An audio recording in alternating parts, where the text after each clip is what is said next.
just get started. Ease into getting started. Okay. So we'll start. Hi everyone. I'm Siri Chandler, and I'll be starting us off with an arrival practice. So just getting comfortable. This will be quite short. And if you want, you can lower your gaze or close your eyes softly.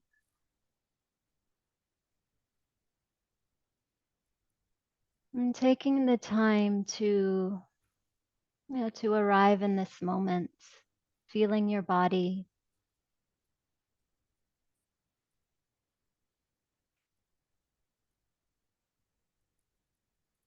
feeling the connection of the body with the chair, with the floor.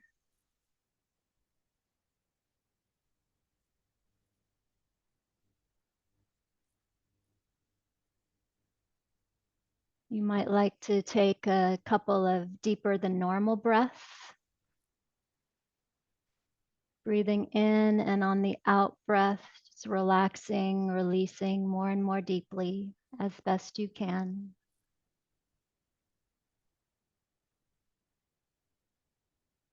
Each out breath, seeing if it's possible to let go of any unnecessary tension that you might be holding.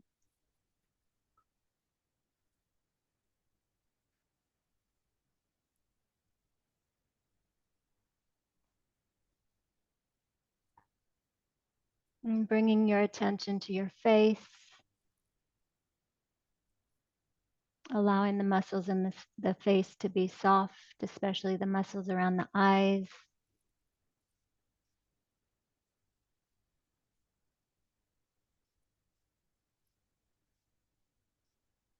Allowing the forehead to be spacious, shoulders relaxed down.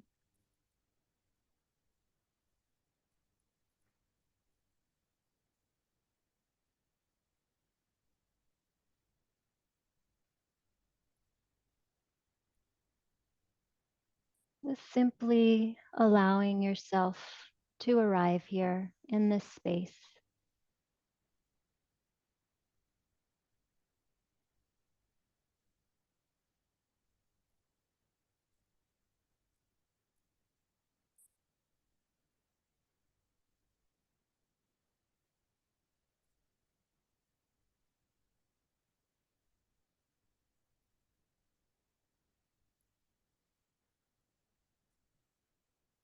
Noticing your posture once again. You might like to gently open your eyes and just look around the room that you're in, the space that you're in. And then you can take a look at the screen if you wish.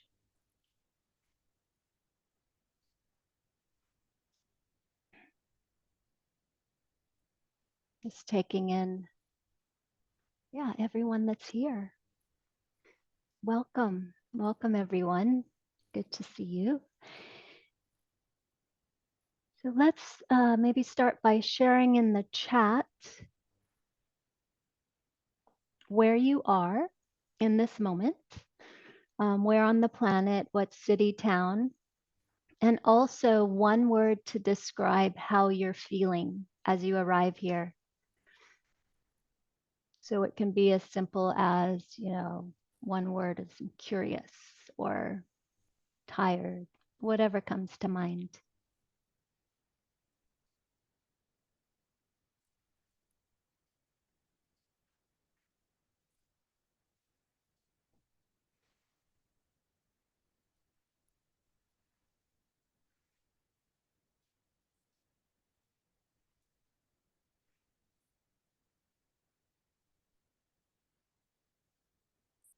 We have Ben, Alisara in Bangkok, Wendy in Bangkok, James in CQ, Kevin in Pakretz, Kira in Thailand, Karen from Melbourne, Tung in Nonthaburi. We have Singapore. More Bangkok. Mae Hong Song.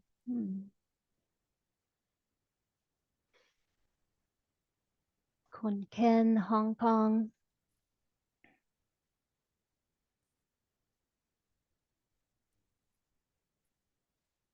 Some of us are relaxed, some of us are tired, worn out, and yeah, as long as we can just welcome whatever is here. Oh, and Wales, welcome. So I am, yeah, Siri Chandler and living down south of Bangkok. And yeah, I'm an MSc teacher. I've been teaching with Ben for quite a few years now. Lots of different MSc courses. So glad to be here. I'm really excited to be offering this with Ben. I've been teaching other mindfulness courses since 2012. Yeah, but MSc has been really dear to my heart. Ben? Hi, everybody. Hey, Siri. And for those who might not yet be familiar, MSC stands for Mindful Self-Compassion, which is the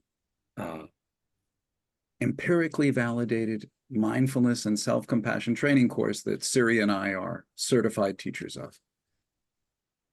But again, Siri has been a mindfulness teacher for decades, bringing secular mindfulness into many different parts. My name's Ben, and I'm a clinical psychologist. And I've been living and working in Bangkok for 20 plus years. And I'd like to also welcome everyone. Looks like we're going to be a relatively smallish group, which is great because we might have some time for some more interactions. And we've also, Siri and I have really tried to make some time for you to interact with each other a little bit as we go into breakout. Just some brief breakout sessions. So it's going to be a bit of a packed 2 hours. Going to be a bit of a packed 2 hours because we want to share some things. We want to give you a chance to interact with each other. In order to make sure that our interactions with each other are going to be really helpful to us and psychologically safe for all of us, it's useful if we have some agreements. So I just going to share my screen real briefly. Hopefully, if this works, I'm going to share my PowerPoint, Microsoft PowerPoint, share. Okay. So in a moment, you'll be looking at what we're going to ask everyone to have as some group agreements during our time together and in the breakout. So let's all do as much as we can to just bring respect and openness and to really welcome and appreciate difference when we encounter it. Difference is something that can help us to grow. Please remember confidentiality. Whatever you hear here stays here. But of course, also be kind to yourself. Give yourself what you need here. And if there's anything that you do need, please feel free to message Siri or I, preferably whichever one of us is not teaching, because while one of us is teaching or leading a practice, we will not be paying attention to the chat. And in order to make things feel psychologically safe and connected, when you go into breakout rooms, please turn on your camera. And we understand that when we're here in the big group, you might like to have your camera off, but really we'll go into some breakout rooms where it's just going to be 3 or 4 people. And we'd like to invite you to have your cameras on when you do that. So the title of the webinar is Living Authentically with Self-Compassion. So let's just, because Siri and I have something very specific in mind, because one of the things that we've realized, as teachers and as practitioners, is the way in which self-compassion, full spectrum self-compassion, which is what we're going to talk about tonight, is so empowering. And we've heard so many amazing stories from people who feel that self-compassion has changed their lives little by little in remarkable ways. So we came up with this the idea we've been talking about. I'm thinking about this idea of living authentically. I'd like to ask everyone, you might like to have paper, some notes ready to take notes, because we are also, some of the exercises, we're going to lead some practices. We're also going to lead some written reflection exercises during the webinar. So you might, again, you're of course you're free, you're in choice, you're free to do whatever you like, but you might like to have paper and pencil ready, or paper and pen.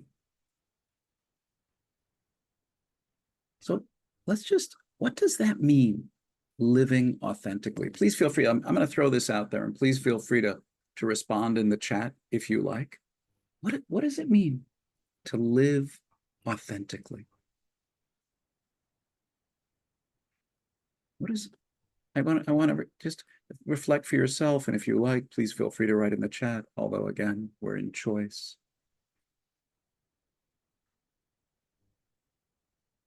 What does that mean to live authentically?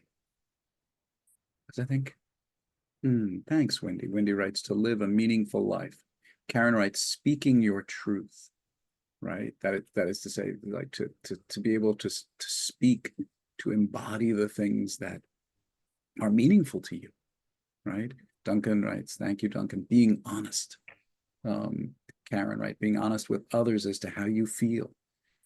Ali Sarah is writing, be true to yourself, accept yourself as who you are, embrace the feeling, even if you don't like it, right? So this is interesting, because what this means is that living authentically, and we can see that there's a similarity in these comments. There's a sense of honesty, of truth. But of course, what that truth is might be different for different people.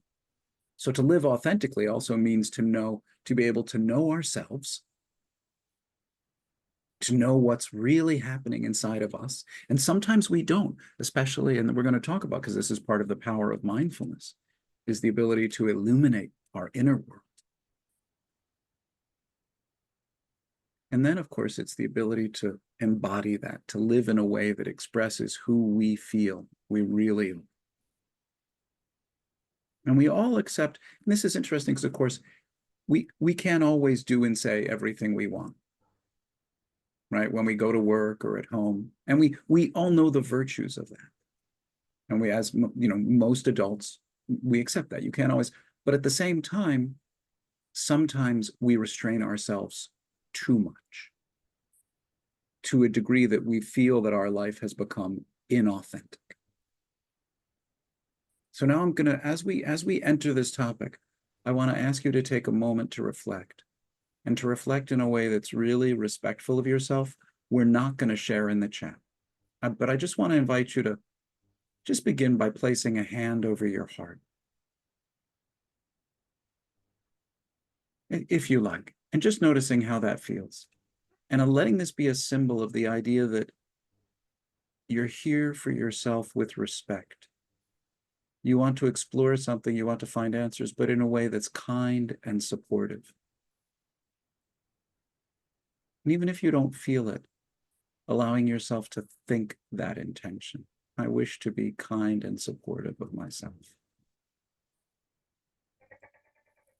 And then taking a moment to breathe in and out, and to ask yourself,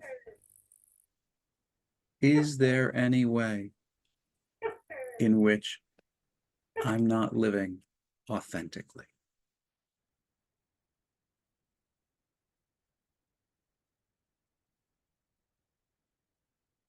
Is there any way in which I feel I'm not living authentically? Something that matters to me that isn't being expressed in my life. Some portion of my own truth that I've been hiding away, maybe even from myself. Letting your gentle hand remind you that this is not a criticism,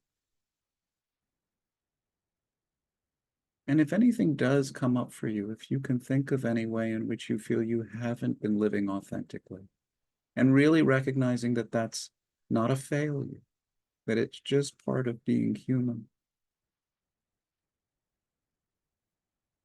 Taking a moment to make some notes about that. Not in the chat. We're not going to share. We're not going to share that. But just for yourself, you're just taking a few moments to make note of anything that came up for you and asking yourself, is there any way? And if you became aware of ways in which you are living authentically, really appreciating yourself for that as well. Really giving yourself a hug or a smile for ways in which you might notice that you are living authentically.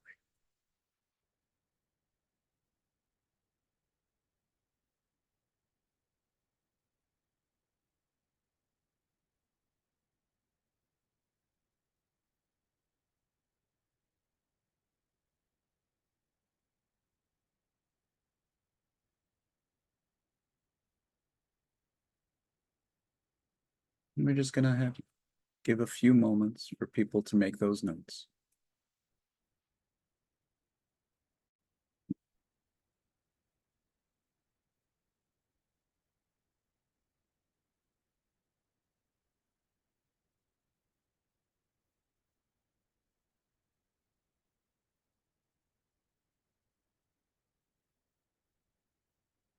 Because, and again, making sure that we do this in a way that's kind to ourselves. Because sometimes looking at the way in which we feel we're not living authentically can bring up difficult feelings. It can bring up feelings of self-criticism. It could also bring up feelings of anger, anger toward ourselves or anger directed outward. And it's important to have skills and tools that help us take good care of the full spectrum of being human. And that's why Siri and I feel so strongly that that full spectrum self-compassion can really help us, to learn to live more authentically. So what we'd like to do, because we know that for many people, some of you are familiar with self-compassion, but some of you are new to it, we'd like to talk about what is self-compassion and what are the things in this full spectrum.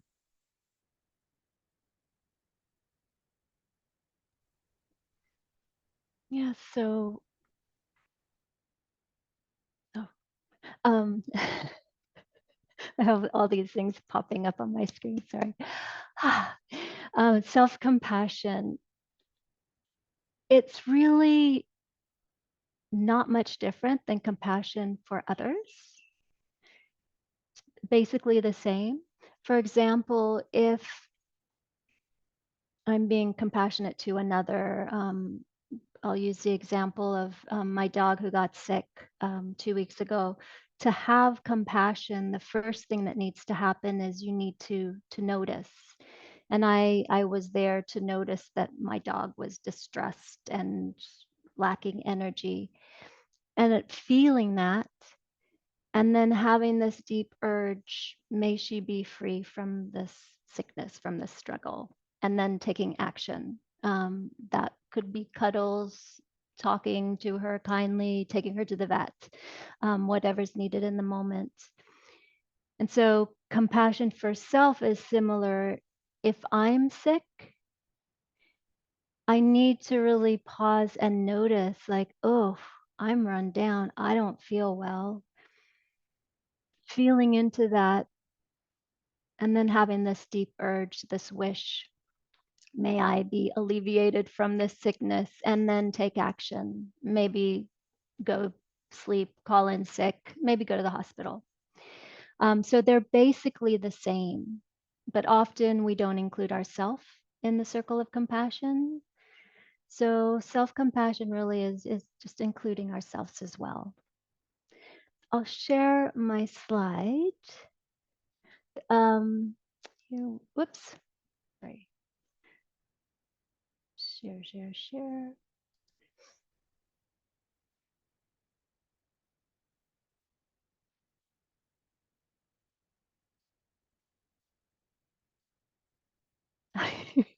I'm feeling that there's all this new stuff here. Oh, maybe Ben, if you could share the Kristen Neff slide, Oh, absolutely. that'd be By all great. means, Siri. Thanks for asking. Yeah, Hang on just a second. Yeah, Zoom, a lot of Zoom updates have been coming in. So I'm sharing my screen, thank you. Siri. So, yeah, the informal definition of self-compassion is to treat ourselves as we would treat a good friend. And then Kristen Neff, she's a co-founder of Mindful Self-Compassion, an author, researcher of compassion. She says that three things need to be present for self-compassion to arise. And the first is mindfulness. It's being present, aware, noticing what's happening in the moment. And the second is common humanity, seeing ourselves as part of the human species. We all go through difficulties. We all make mistakes and sometimes fail. So remembering this is really empowering. We're not alone. And it also expands our awareness to include others. So we don't get stuck in this narrow-minded me, I space. And the third one is this self-kindness, treating ourselves with the same kindness that we would treat a friend, and doing this in whichever way works for us. Sometimes it's through words, sometimes it's through gestures, and we'll be sharing ways a little bit later. So maybe Bennett, you can turn off the share, and I'll just give an example of how this can show up in your life.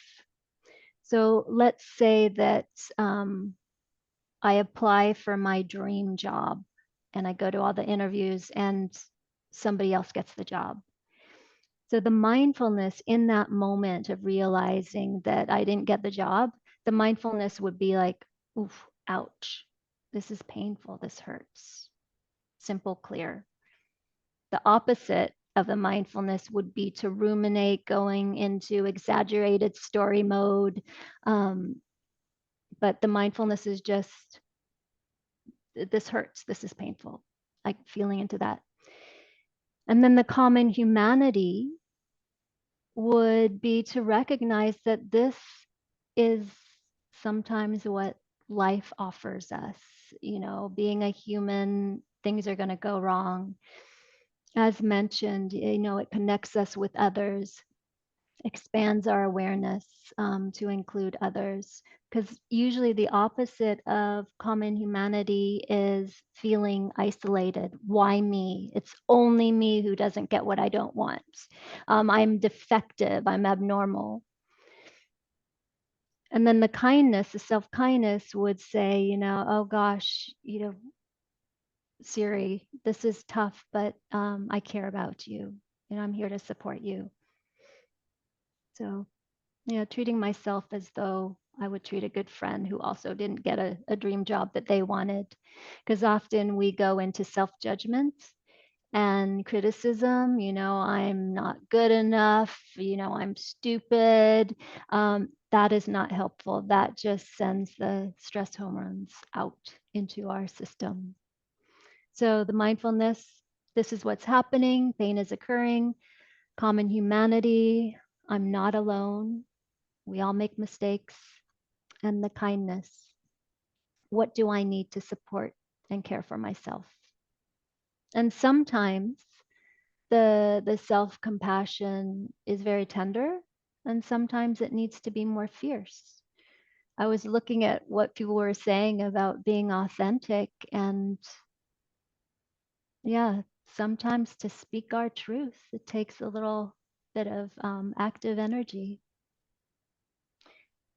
And I'm going to pass it over to Ben, who's going to share more about this. Thanks, Siri. Thanks very much.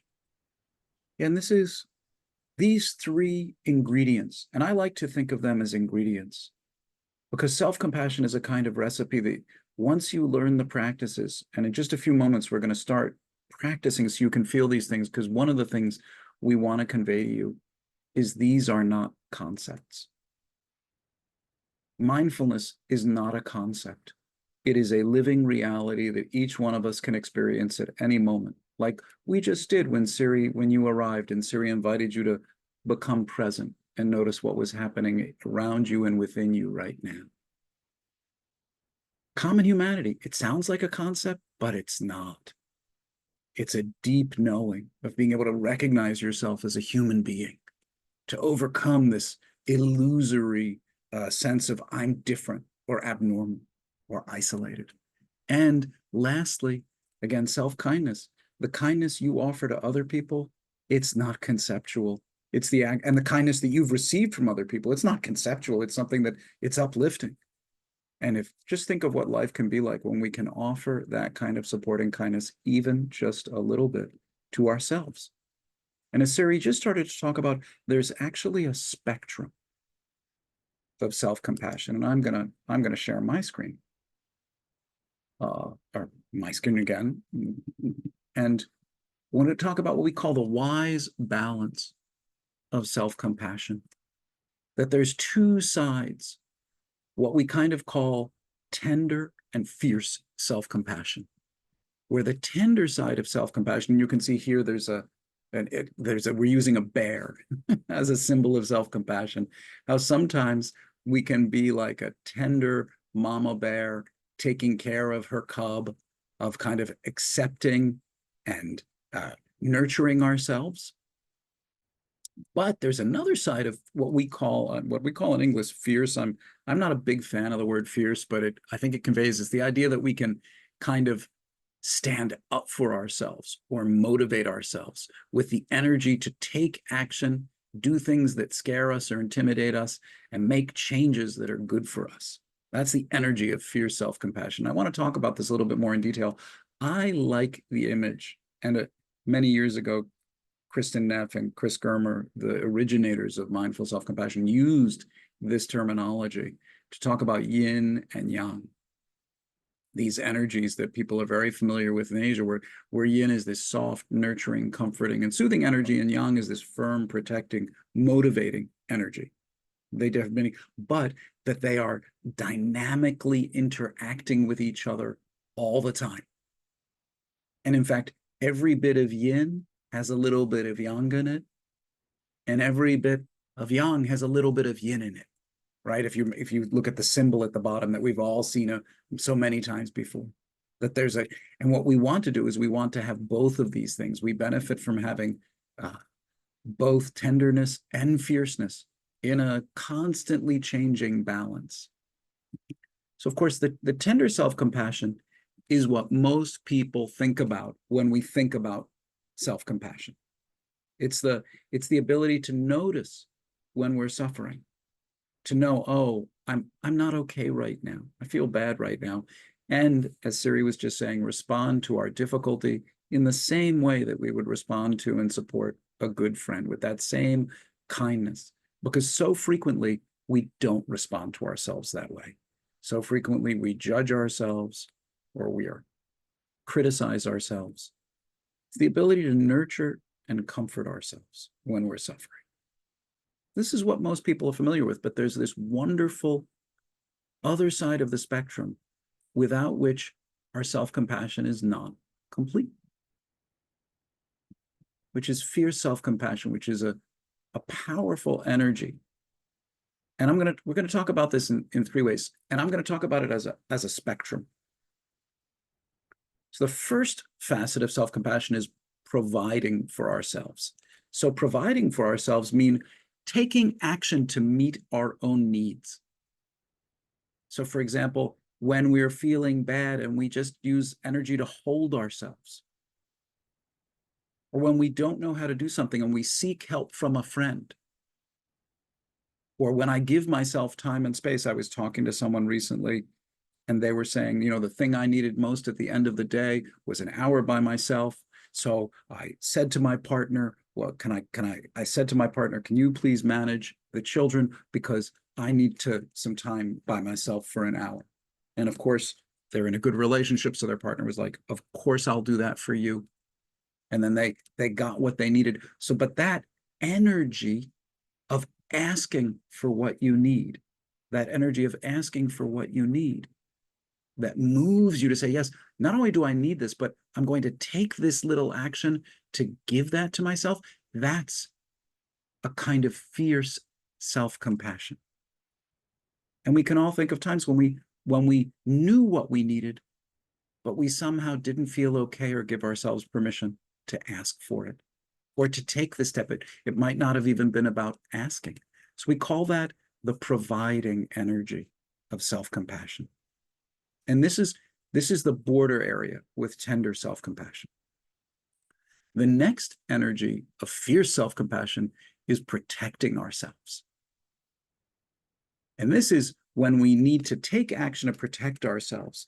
So this might mean that we're in a situation where we need to leave or say no. This might mean that we need to stand up and say something or speak out. We need to protect ourselves because this might be in some situations where we need to protect ourselves physically, but this might also be situations where we need to protect ourselves emotionally in order to have psychological safety. We need to be able to stand up and say, this isn't working well for me, or please stop, or can we do something else? And protecting is also what we're doing when we set boundaries. For example, when we have a coworker who starts emailing us at midnight or 1 a.m. and we feel compelled to respond immediately, right? But we might use some fierce self-compassion to help motivate ourselves to set a boundary and say, no, it's okay for me to not respond at midnight. It's okay for me to not respond. And to say, no, I'm going to respond to this in the morning or whatever. That's one example of how we might. There's so many different examples of setting boundaries. Another example is maybe I'm a person who's always felt like I constantly feel like I need to say I'm sorry to other people. So every time I'm running around in public or with my friends or with my family, I'm always saying I'm sorry, even though I didn't do anything wrong. It's a normal social interaction. So the energy of fierce self-compassion is the kind of energy that might help me be able to say, oh, you know what? I don't have to say I'm sorry anymore. I haven't done anything wrong. I'm just here living my life.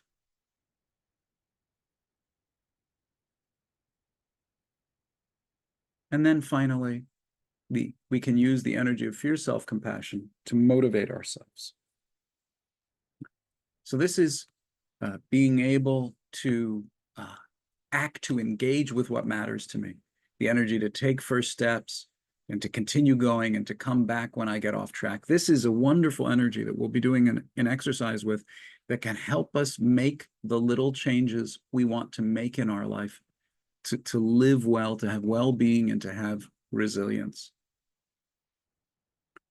The kind of energy, and we'll do an exercise with this later, the kind of energy that might help us, I don't know, start exercising if we want to exercise. It might help us to or change other habits that we might be interested in changing. So those are the energies of, that's it, overview of self-compassion. And then that kind of full spectrum, tender and fierce self-compassion. And most people don't usually think about self-compassion as being a way we stand up for ourselves and take care of ourselves, but it actually is, because really it's the same thing we'd say to a friend. If a friend was constantly feeling that they didn't have enough space in their life, we might say to that friend, well, why don't you ask for some space? How can I help you to get that space? Right? And so again, it's still that same principle. And as I said, these are not concepts. And because Siri and I have been talking for a while now, you might start to think these are just concepts. They're not. They're realities that we can live and touch. So now we want to start by doing a practice. Siri's going to guide us in a practice, a breathing practice because many of us have practiced breathing before, but a breathing practice to help us touch the difference between that sense of tenderness and fierceness. Okay, thanks, Siri. Yeah. So, yeah, let's get a felt sense in the body of what this fierceness might feel like, what the tenderness might feel like, and I'll guide it attending to the breath, but if for any reason the breath makes you feel uncomfortable, then just imagine energy coming in and out, and you can you don't have to attend to my instructions on the breath parts. So I'll invite you to get into a comfortable posture. And for this practice, we actually highly encourage you to be in the seated position, either sitting on a chair or on a cushion on the floor.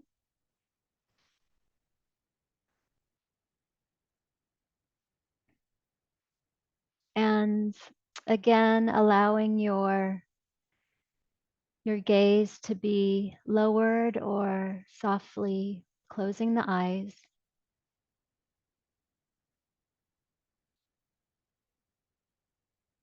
And sitting in a posture that represents courage.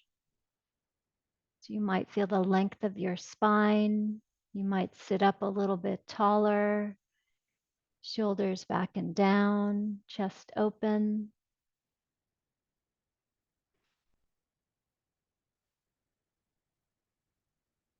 And for a few moments, just feeling into the natural movement associated with the breath in the body.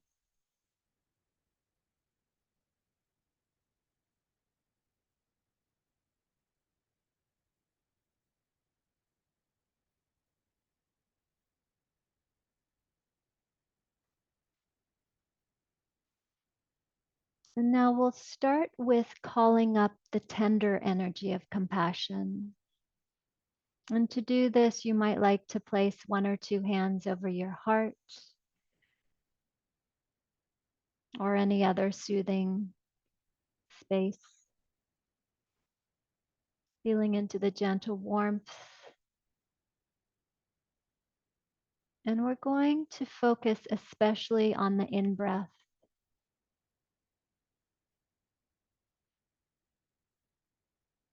So each in-breath, feeling how the body is filling with oxygen.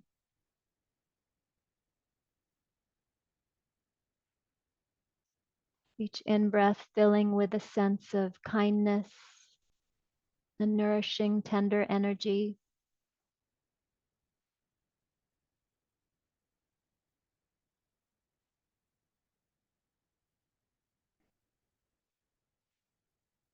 Each in-breath filling your entire body, every single cell of your body with loving, connected presence.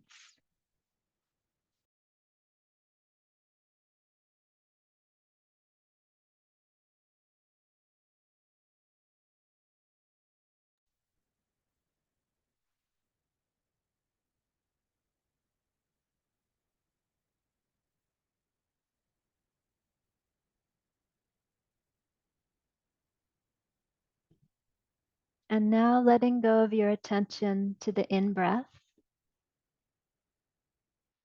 And we'll shift the focus to the active energy of compassion, the caring, fierce energy. And you might like to place your hands in a gesture that's more aligned with strength and support. Maybe a fist over your heart, representing strength of heart, or maybe a hand or a fist on the solar plexus above the navel. Whatever gesture brings up a sense of power rising through you.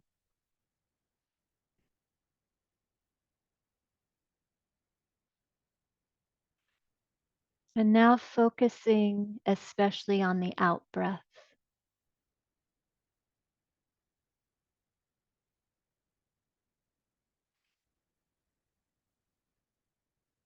So, getting in touch with your active, caring energy force, your life force, this life force that can protect you, can give you the energy to give yourself what you need, motivate you to make a change,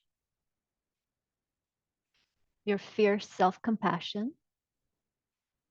And you might feel this energy arising from the base of the spine, moving up the spine, maybe straightening your back, rising upwards, this energy radiating out, allowing this energy to flow through you, to move through you, to radiate outwards, just letting it flow out on each out breath.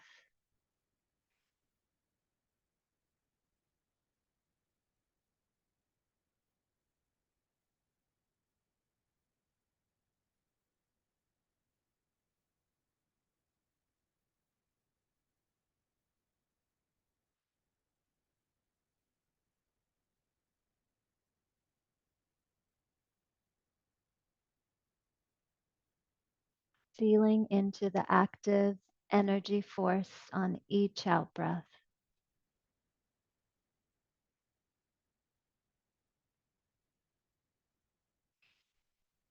And now bringing your attention back to the natural breathing rhythm.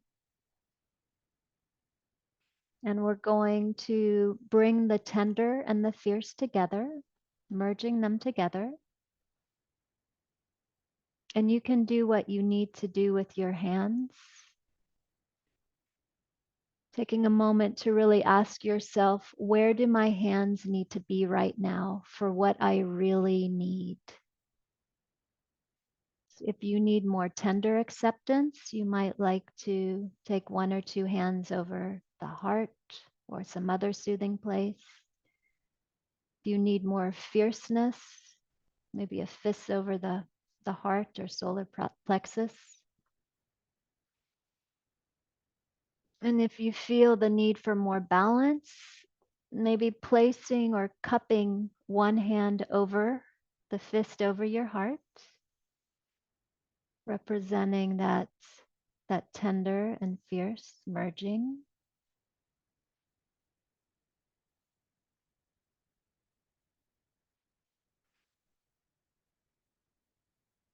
And now, as you breathe in the tender. And as you breathe out the caring force.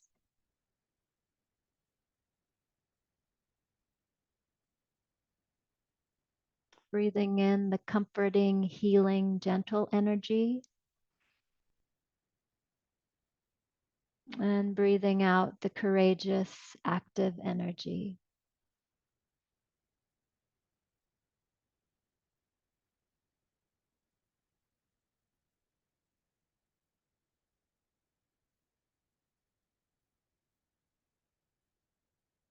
Tender in, fierce out, in balance and harmony.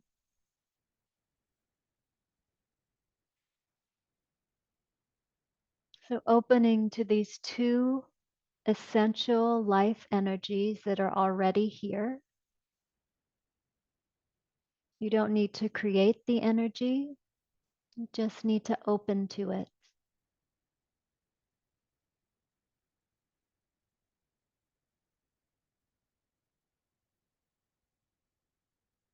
And letting the energies do what they need to do. Sometimes we need more tenderness, sometimes more fierceness. Now making the practice your own.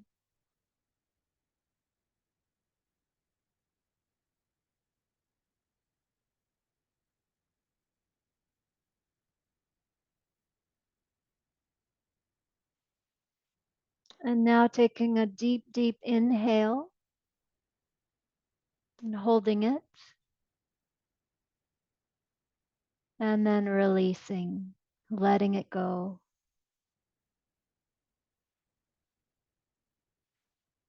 And we'll release this practice. So bringing your attention back to your posture, feeling back into the body's weight, connecting with the chair, the floor, feeling back into presence. And then when you're ready, you can start stretching a little bit. If you need to stand up and jump around, feel free to do that.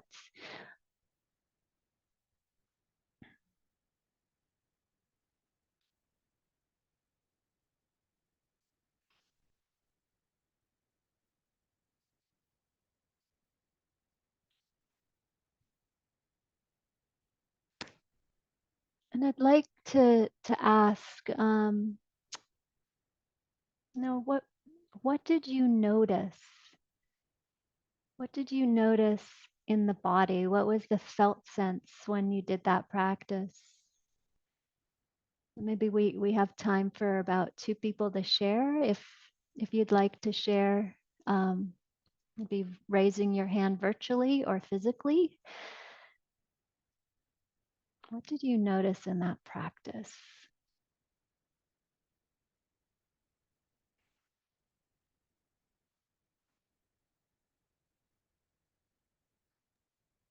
I guess I would say, this is Kevin, I guess I'd say just that I felt just more aware of, both the good and the bad that I feel in my body, and the things that are, that easier to relax, and just to become more aware, like, for example, I have a sore back right now.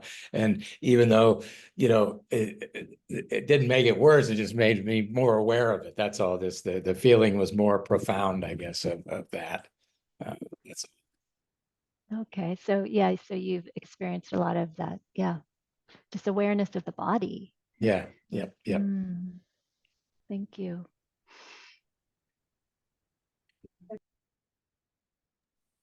Yes, Sonia? Hello. Hi. Yeah, so I feel it's most physically like I can feel my chest and belly movement. So when after I'm moving several rounds, I feel more relaxing. And also like sometimes I will also feel, yeah, it's like a body awareness. And I also feel like I don't have so much like stress, and yeah, and it's like more peaceful too, like more calm. Yeah, and yeah, and I feel like it's, yeah, just like I feel less stressed. That's it. Yeah, Yeah. yeah, And Sonia, could I ask a question yes. with that experience? Did you feel any difference between the breathing in the calm and breathing out more of the caring force, or was it the Do you mean like a same? way? Do you mean like when you breathe out, you feel more deep and then more powerful than when you breathe in? I'm just asking what your experience was. Oh yeah, yeah. My experience, yes, yeah. I feel I don't I just feel like because I from your cueing, if I don't understand well, like yeah, I feel like exhale sometimes like I breathe out, I will breathe out longer with like a longer time.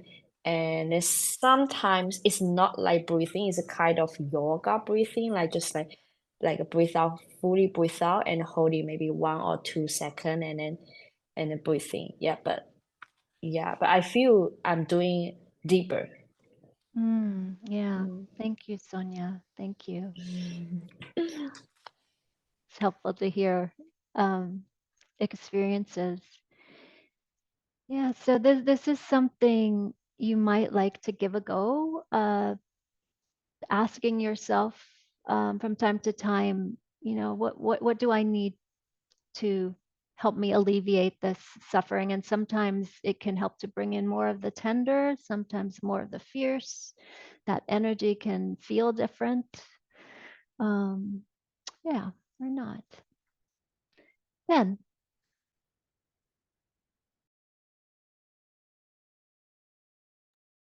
Okay, great. Thanks, Siri. And I hope that people maybe had an opportunity just to get a sense of the difference in the energies, to get a difference in the energies of that sense of tenderness and supportiveness, or that sense of firmness and or more active energy. Because now what we'd like to do is we'd like to do another reflection exercise. I'm going to tell you what's going to come next in the next few minutes. We're going to do a reflection exercise where you get to think about this in your own life.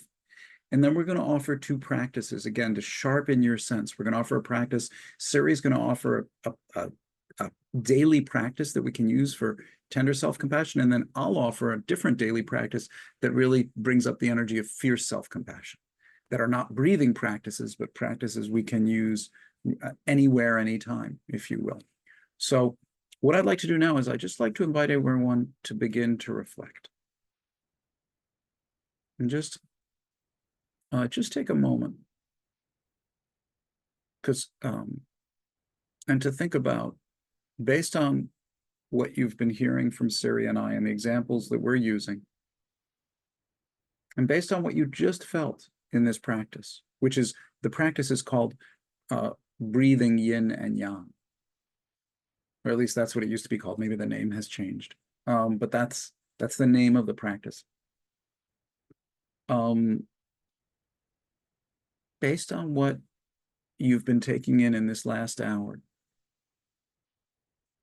how are you already manifesting this in your life? Because the truth is we're all already doing at least a little bit of this. So just take a moment to think and reflect, and I'm gonna maybe make some notes. If you like, you could even take a piece of paper and make two columns. And on one column you could write tender, and on one column you could write fierce. How are you already manifesting the energies of tender self-compassion towards yourself in your own life? What are some moments or contexts in your own life where you're already responding to yourself supportively and kindly?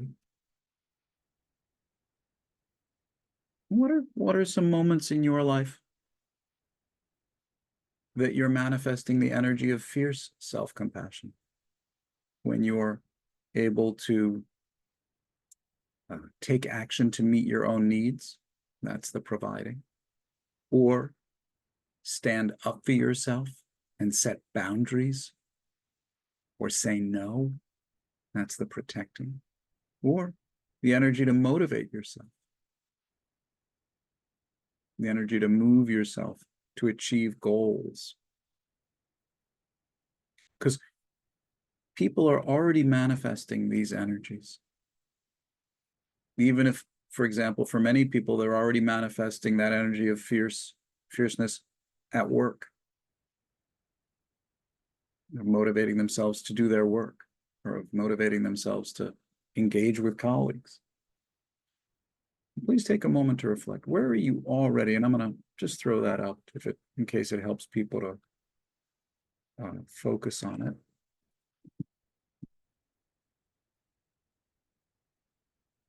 Yeah, so how are you already manifesting tender and fierce self-compassion in your own life?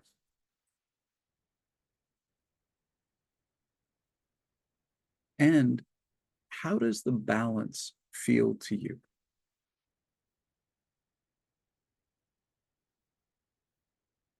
Is there one you feel you'd like to have more of? Now, I'd also like to add in a second question, which is thinking about the area where you feel you perhaps are not living authentically,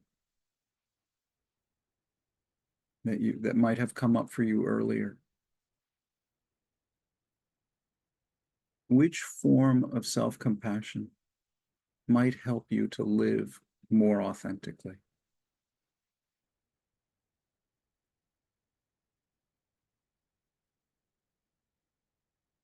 Is it that the thing that's stopping you from living authentically is is that you are afraid, you don't want to take risks. So would it be helpful to be able to soothe your fears and be kind to yourself? Or is it that you're afraid of the reactions of other people, so it would be useful to be able to have the energy of courage to take risks? That fiercer energy to protect yourself and maybe motivate yourself. So which form of self-compassion might help you to live more authentically? And if you have the sense that something is stopping you, perhaps you feel you're not tender enough with yourself and something's stopping you, what is that? Or if you feel that perhaps you could be fiercer, you could use more of that energy to provide for yourself to meet your own needs. Do you have a sense of what's stopping you?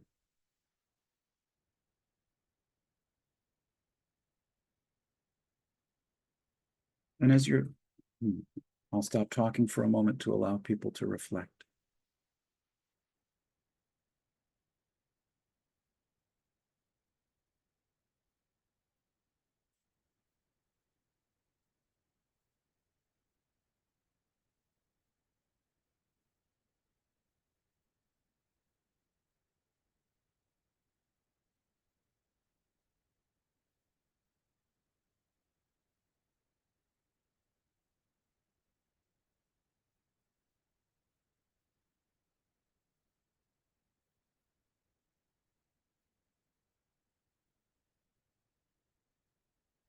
What does my body need right now in order to feel better? And it might need just some stretches. It might need you to jump up and down and dance around, whatever you need.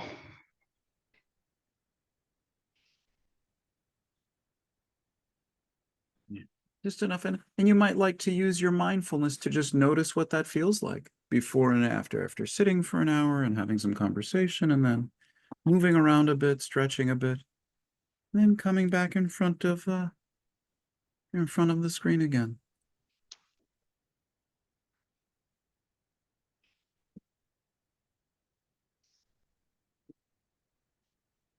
You know, and while folks are just taking that quick stretch break,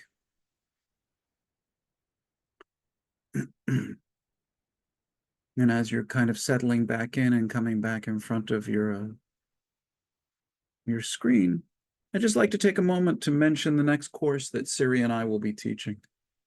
Siri and I, one of the things that we enjoy the most is teaching this mindful self-compassion course. And I've now taught the course more than 24 times in a variety of different groups and settings. And as a psychologist, I absolutely adore this curriculum. Because as a psychologist, I love seeing people grow and change. And I've never seen another curriculum that genuinely helps people to grow and change on their own so rapidly. Because I consider the ability to make a change in 8 to 12 weeks really, really fast, very accelerated. And after having taught the program together now for a couple of years, and having both taught the program many times in different groups, Siri and I have our own ideas. So we have actually revised the curriculum. We have actually changed the curriculum about 10 or 15% so that the program now has more fierce self-compassion in this kind of core mindful self-compassion program. And we'll be teaching it on Monday evenings starting in September. And so for anyone who happens to be interested in that, and we want to mention to you that for every person who pays the registration fee and registers in the course, we also offer scholarships. And we give the scholarships to people who are volunteering in their communities in Thailand, Myanmar, Malaysia, Indonesia, people who don't generally have access to programs like this. We offer them full scholarships to participate in this program. So for example, in our January course, we had 4 counselors from inside Myanmar who are constantly helping other people in the civil war. and who we offered scholarships to. And hopefully in September, we will have another 4 counselors from inside Myanmar. So the price is very reasonable, and we have an early bird discount until August the 19th. I'll send you an email about it in the coming week. You'll get all the details, but enough about that. And in case you're interested, it might be something and even if you've taken the course with us before, you might like to do it again. Because like I say, we've now, I'm so excited about this because we've changed it in such a way that I think it's going to make it even better. Or you might like to share with friends. But enough self-promotion. How about we get back to practicing, actually doing some self-compassion? So Siri. Very, very good. Ben, he's very good at promoting. So the first practice we'll do is more of a tender self-compassion practice. It's the self-compassion break. If you've done this before, you can put on your beginner's mind hat, experiencing it as if it was the very first time. And earlier we touched in on the 3 aspects of self-compassion: mindfulness, common humanity, and kindness. And so in this practice, we'll bring them up. And I'll guide this as a meditation, and it will take a couple of minutes, but know that in your daily life, when you're in those moments of experiencing a difficulty or a challenge, that's when you can bring this in, and it might only last a few seconds or 1 or 2 minutes. Okay. So in this practice, it is important that you actually bring to mind a difficulty that you're having in your life, but not an overwhelming difficulty. Something that will bring up a little bit of stress. It might be health related, a relationship issue, something at work. Maybe the neighbors, they play music too loud, not anything overwhelming. Yeah. So when we do this, if it's your first time, you might think it feels weird and phony to speak to yourself like a good friend. Know that that is absolutely normal. But with time, as Ben said, it easily shifts so it feels more natural to be kind to yourself. Okay. So for this practice, you can be seated, you can lie down, you can stand up, whatever feels right to you in this moment. So finding a position that feels right.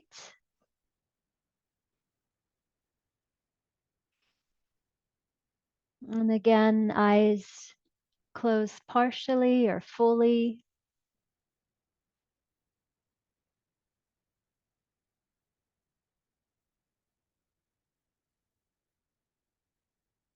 Bringing your attention into the body.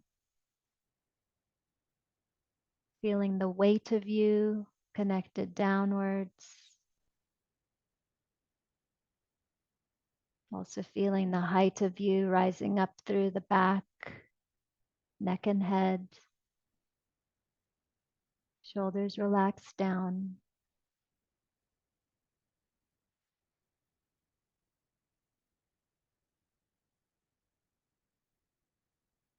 And to help you settle back into presence, tuning into the movements of the breath. The whole body slightly expanding as you breathe in. And softening down as you breathe out.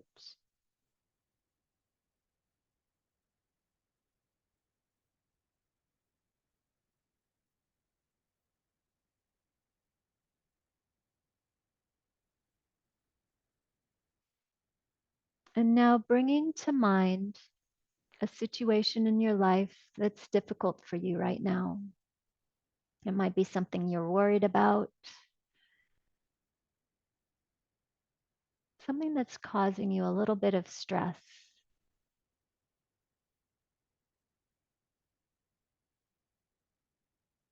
Not overwhelmingly difficult. So on a scale of 1 to 10, 10 being really difficult, You might like to choose something around the 4 level, 3 or 4.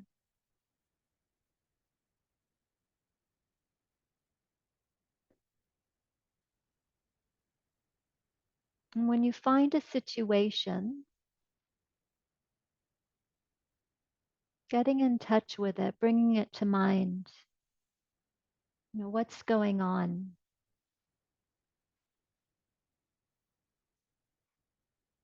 What people are involved? What's being said or not being said?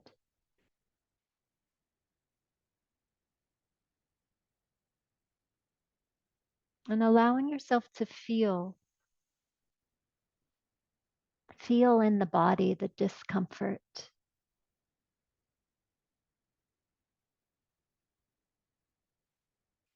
And this practice has 3 parts. We'll be saying phrases that remind us of the 3 aspects of self-compassion. I'll be offering examples, but you can use your own phrases, your own language. So the first phrase is, this is a moment of suffering, of struggle.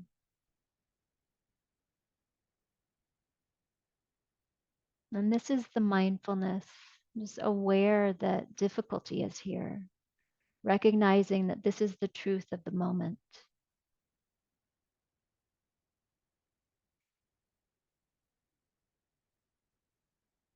And finding some language that speaks to you.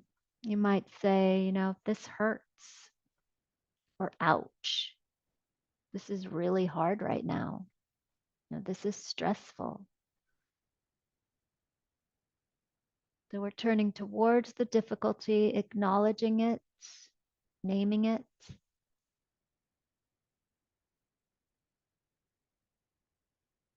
And the second phrase is, difficulty is part of life. This is the common humanity. Difficulty is part of life.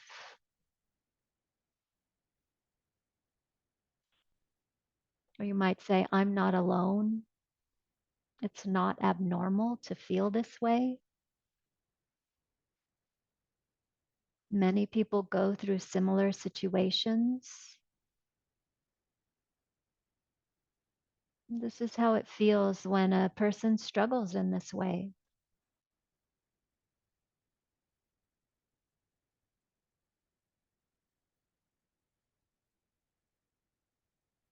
And the third phrase is, may I be kind to myself. May I be kind to myself. This is the kindness aspect. And to support bringing the kindness to yourself, you might like to place 1 or 2 hands over the heart center again, or any other place that feels soothing.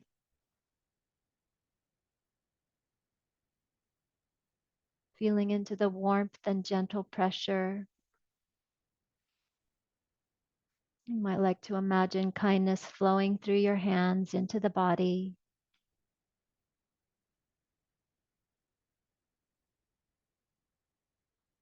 And other words you might use are, I care about you. I've got your back. May I accept myself as I am.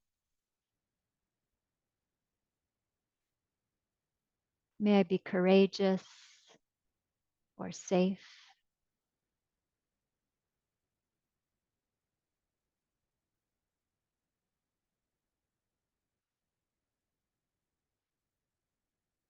And if you're having a hard time finding the right words, you might want to imagine that you had a friend who's having the same problem as you. What would you say to your friend? What words would you use?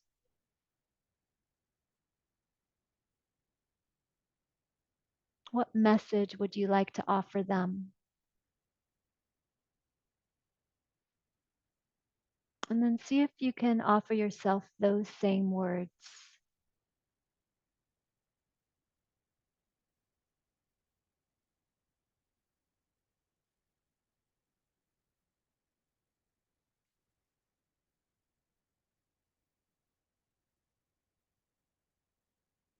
And then letting go of this practice. Feeling into the body once again.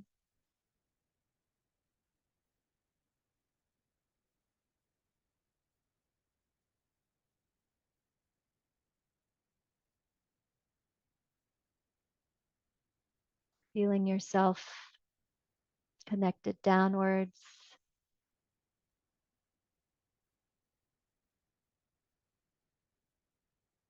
And when you're ready, you can raise your gaze. You can write down a few notes if you wish.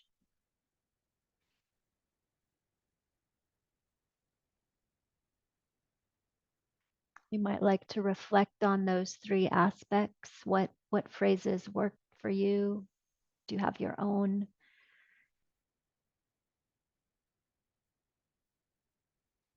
You're always invited to get creative, make it work for you.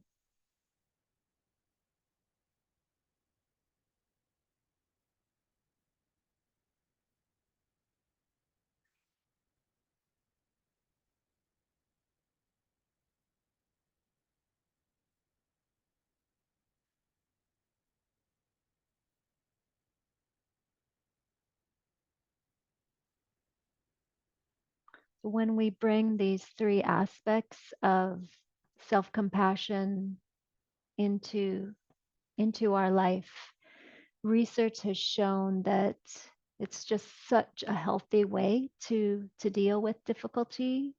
We get to be more resilient, well-being goes up. Um, yeah, physical, emotional, mental health is strengthened. And you're always invited to give it a go and see if you feel any shifts when you do use it in your daily life. And why not? Why not experiment?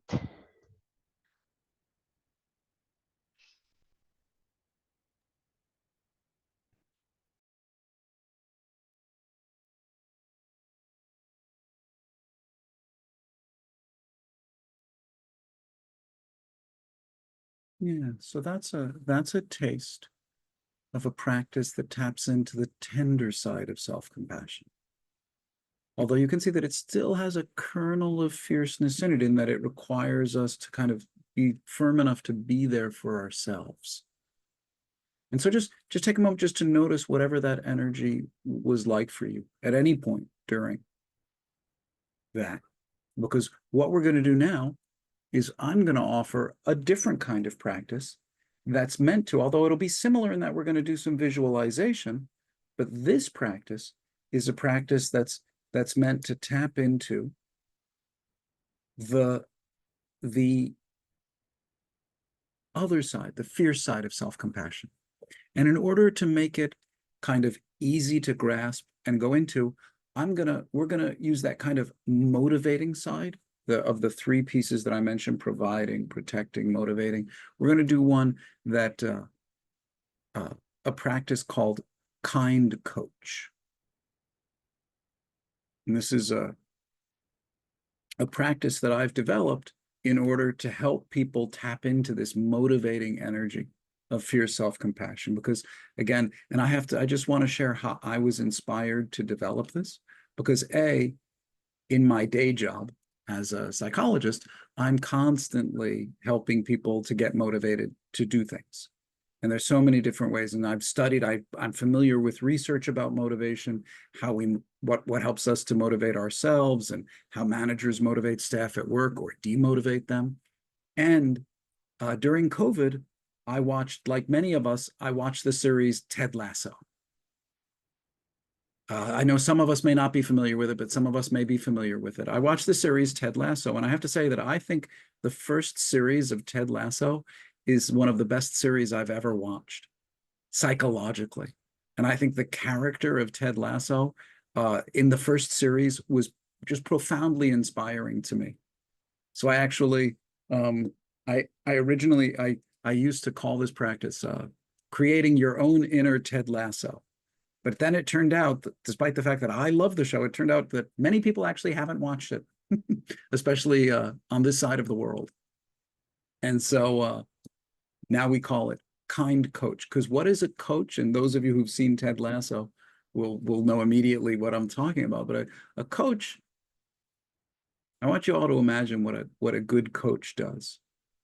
Say someone who coaches Olympic athletes or someone who coaches high performing people. And I want you to imagine, do you see them yelling and screaming and saying bad things to the people that they're coaching? Or do you see them, they want you to succeed. They're firm, they're resolute, they're determined to help you perform, but not in a cruel way. That it is possible to be firm, to be resolute, to be determined, but in a way that's also kind.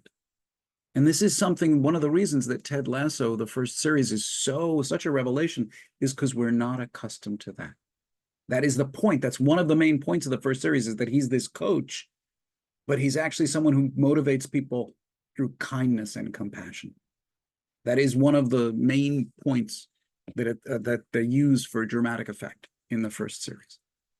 So what we're going to do now is we're going to do a little bit of a visualization to see if we can tap into that same energy, the energy that when you were doing the breathing yin and yang, because as Siri and I are saying to you, these are things you already have.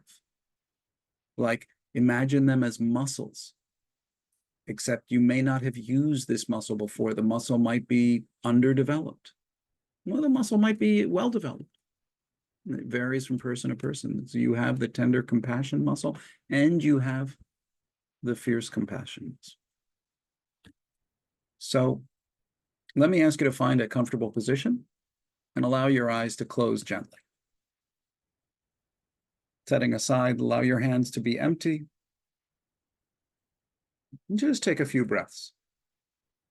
Take a few breaths to allow yourself to kind of clear the boards. Yeah, just breathe fully in and fully out. Maybe if you like, even allowing yourself to smile for a moment, if that feels right. And just imagine as you breathe out, you're releasing stress. And then letting your breath go back to its own rhythm. Don't try to control it. And just taking a few breaths to feel your body sitting here. Feel the contact with this seat.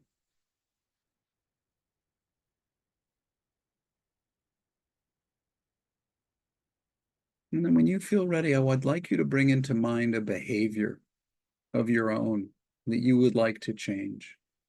A specific behavior. This is something maybe that you're already criticizing yourself for it. Okay? Please choose a behavior that you feel is causing some problems in your life, but one that's mildly to moderately problematic. Please don't choose a behavior that's very harmful to you.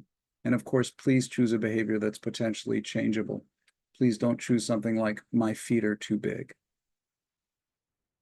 So as you sit here breathing, bring into mind a behavior. And here are some examples of what that might be like. It might be something like, I'm eating too much junk food. Or I'm not exercising enough. I procrastinate. I'm impatient. I lose my temper too easily. Or perhaps I'm too accommodating. It's so hard for me to say no to people. So bringing into mind a specific behavior.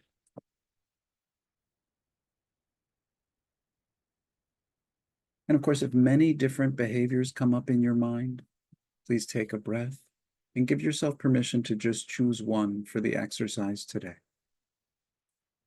And taking a moment to think about some of the situation where this comes up in your life and seeing if you can reflect on some of the difficulties or problems this behavior is causing for you.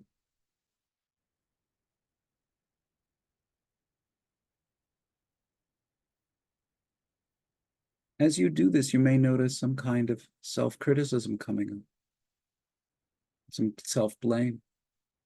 And if that is happening, Just take a breath and notice that. You can name it. You can use your mindfulness to say, self-criticism is arising, self-blame is arising. But take a moment to breathe and just imagine it as a friend who's maybe giving you some advice you don't need right now. And say, okay, I hear you, but I'm trying something different today. And allowing that self-critical voice to move to the background or off to the side.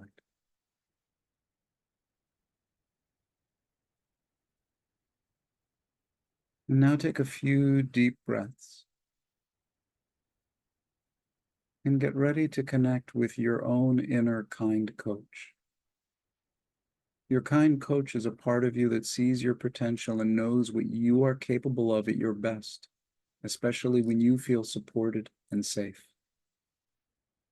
Your kind coach is a part of you that loves you just as you are, and at the same time also wants for you to grow and develop when you're ready. Your kind coach is clear-sighted and recognizes how this behavior is creating problems for you. Your kind coach wants to help you change, but not because you're bad as you are. So please take a moment to place a hand over your heart, perhaps placing a fist over your heart as a symbol of firmness. And just taking a moment to feel the energy of this touch. Allowing the part of you that can be motivated, allowing the energy of change and motivation to emerge within you.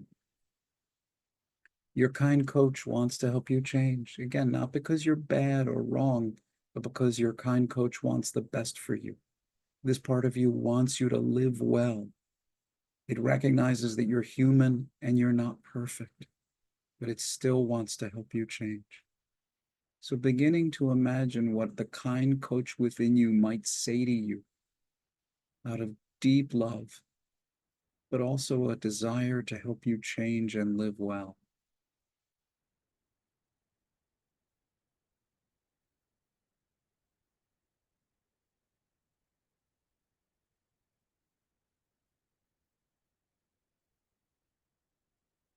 If you like, bringing into mind the image of someone who cares deeply about you, perhaps someone you've known who in your mind reflects a balance of kindness and firmness. This might be a teacher or someone in your community who means a lot to you, or a spiritual figure. It might even be something like a spirit animal. And just imagining what this person, this being might say to you from deep caring and from the belief that you can change when you're ready.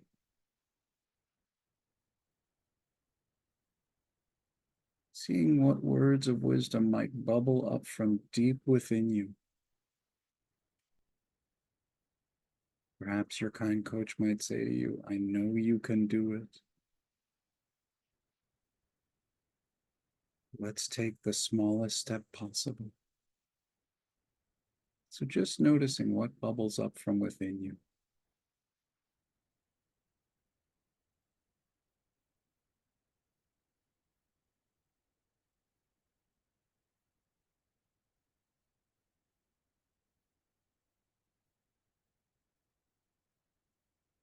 And if there are some words that bubble up within you, you might like to simply begin to repeat to yourself a phrase that captures the essence of your own kind coach. Here are some examples, but feel free to allow words to bubble up from deep inside you.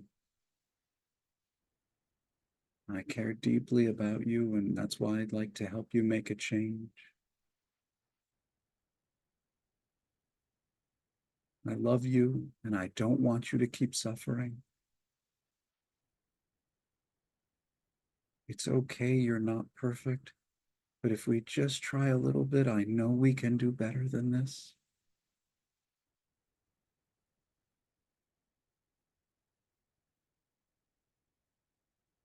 Just seeing what might come up from within you as a kind of motivating mantra to help you to engage with this.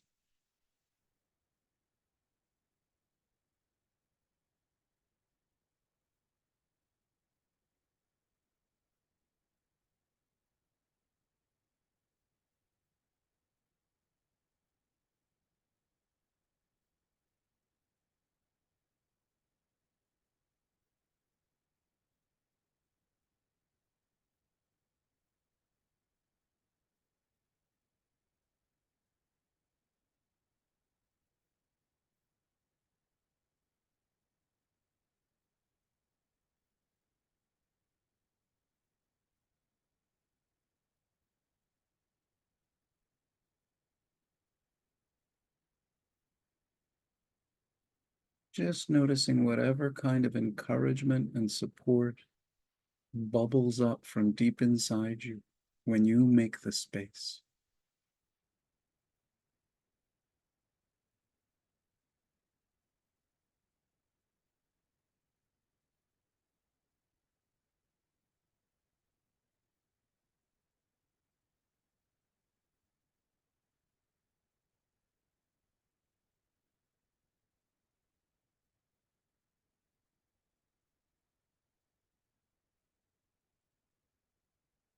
And now releasing the practice and just taking a moment to rest quietly in your own body.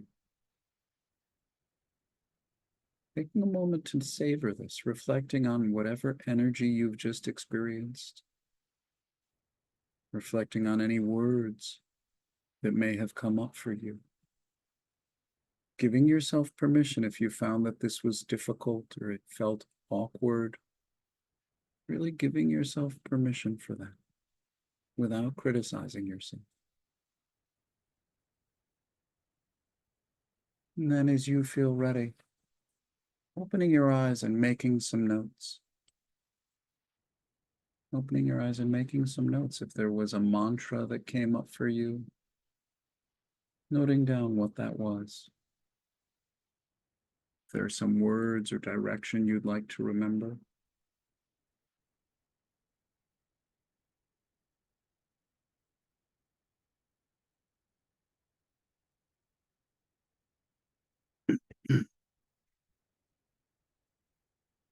If anyone would like to share anything that you noticed as we did that,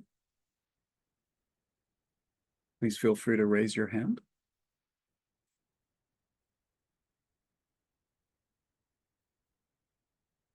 Or just unmute and to share briefly.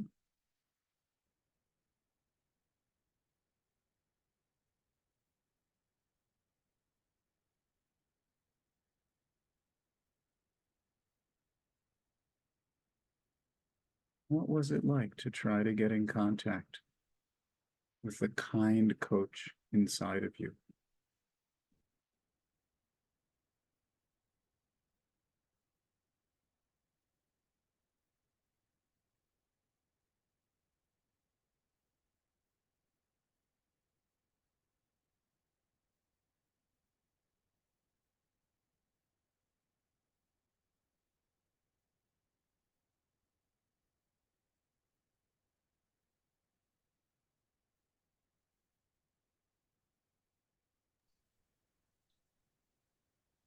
Can I share? Oh, absolutely, Siri. What I noticed is when when I was doing that practice, that energy, that the fierce energy, just like sitting up taller, and it's like, Siri, you've got this, and I could really sense that uplift. So yeah, I thought that was interesting how that merged in. It felt good. Yeah. Yeah, and you Thank you. also work with athletes, Siri. Right? Yeah, that's what. You do mindfulness for athletic performance. Mm, Yeah. But this is the first time that you heard me guide this practice. yeah. Mhm. Yeah. Yeah. Thank you. Mm-hmm. Appreciate it. Mm-hmm. Okay.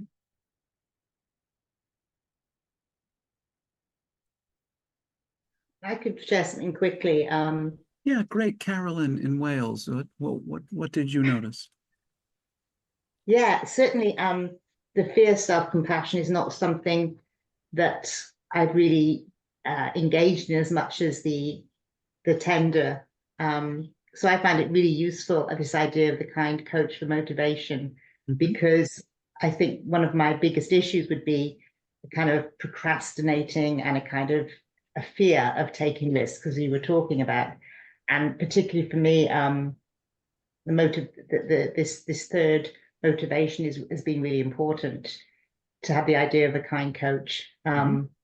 Yeah, I found it very useful, very powerful. Wonderful. Wonderful. Thank you, Carolyn. Thank you so much.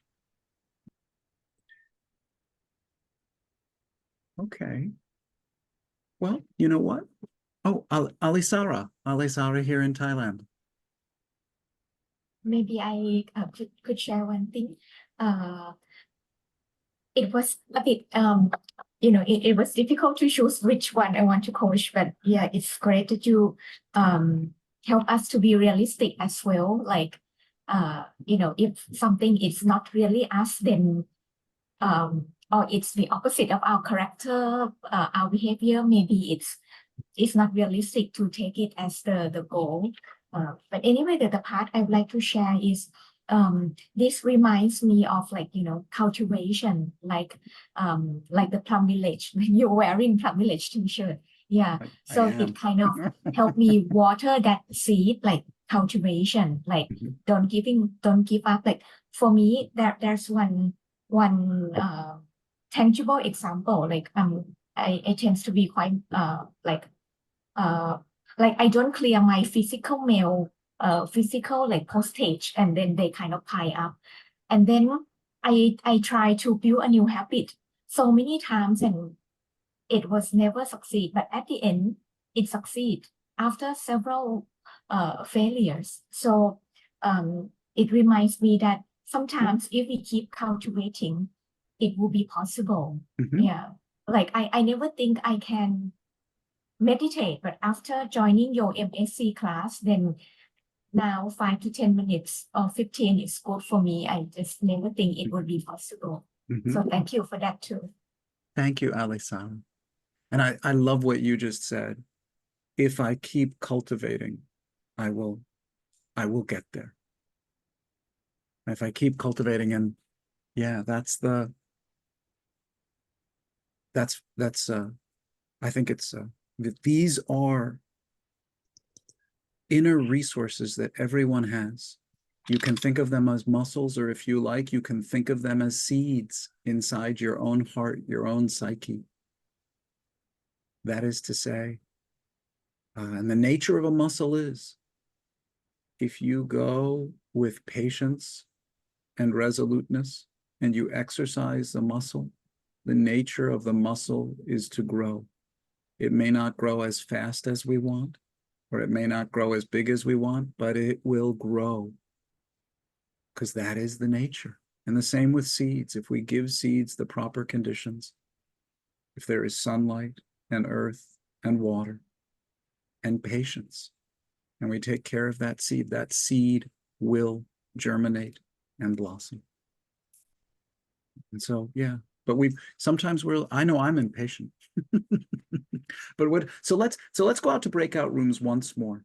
We're going to go out to breakout rooms once more, and we've had the chance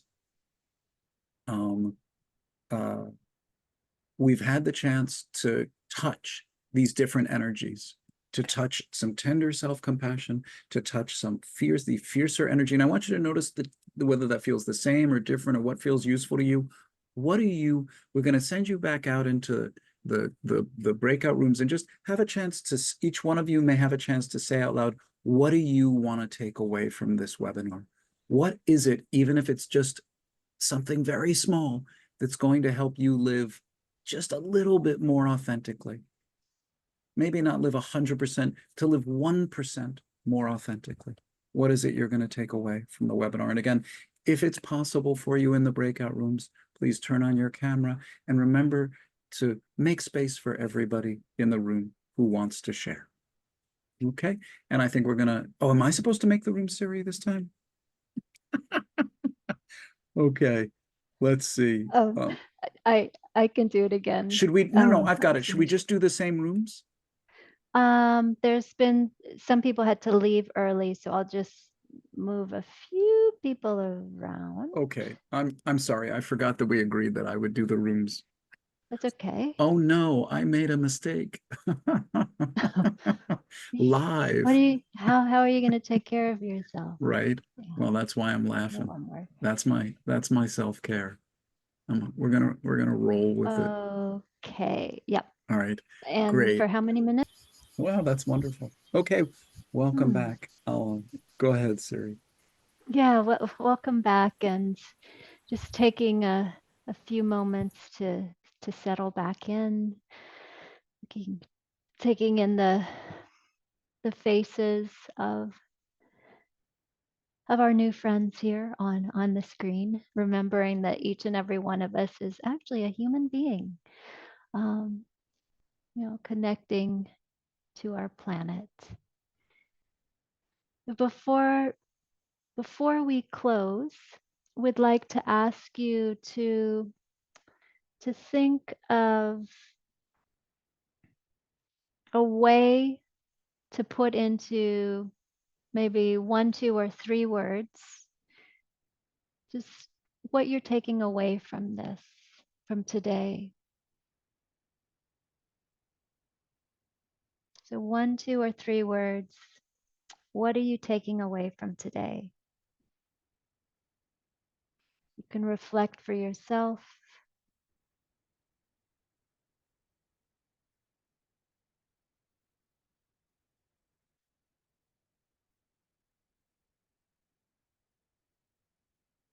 And obviously, we don't have time now, but to think about now, how am I going to bring this into my life? How am I going to remember?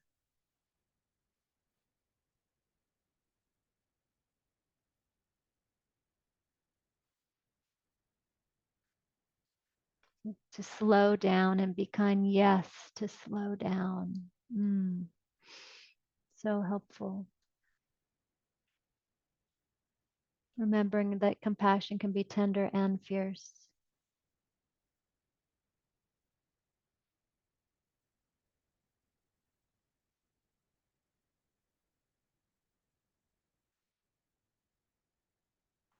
Being calm, bringing that presence of mindfulness into one's life. Balancing the yin and yang.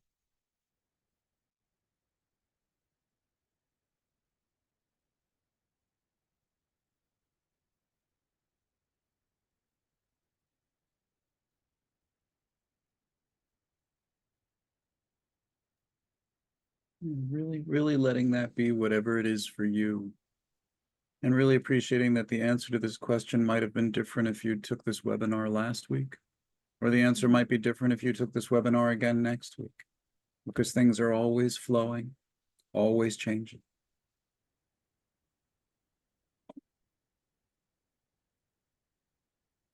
Reset. Yeah. Noticing when you're overwhelmed and like, okay. Reset and standing up for yourself.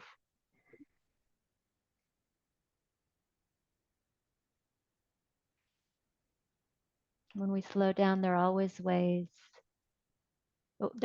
things to feel great. Oh yes, bringing in that gratitude can be so uplifting and helpful so we don't fall into despair.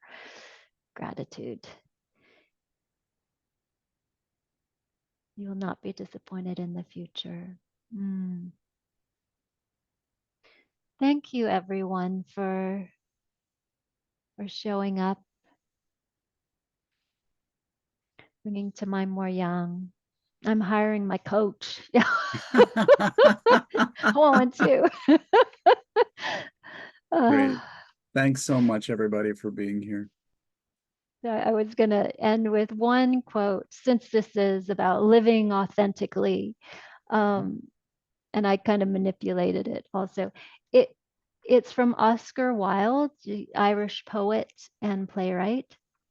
This is something my mother stuck up on the refrigerator. Be yourself. Everyone else is already taken. So switching it to be your authentic self as best you can, because everyone else is already taken. Yeah. So thank you. Thanks so much, everyone. Wishing you all well. Yeah. Thank you for being here.